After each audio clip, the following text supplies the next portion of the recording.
Hi, good morning everybody. It's Everson here once again with you to talk about you, talk about yourself. How are you today? How do you feel today? Today I'm not feeling very well. I have a little pain in my back. I have a little backache. And you, how do you feel? This is the question for you. Come with me. I'll show you more examples. So these are some questions.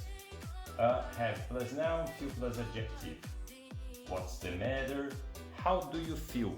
How do you feel today? You can say I feel sick, I feel better, or I don't feel very well. In my case, I don't feel very well. I have a backache. Here we have more examples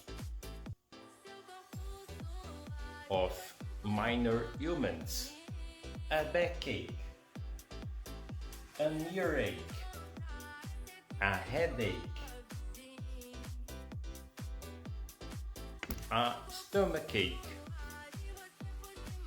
a cold, a cough, a fever,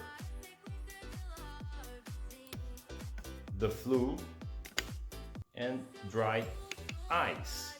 So I have a dry eyes, so they are itching. Okay, so this is how I feel today. And you, how do you feel today? I hope you're feeling fine. I hope you're feeling very well. Thank you very much, and I'll see you next class.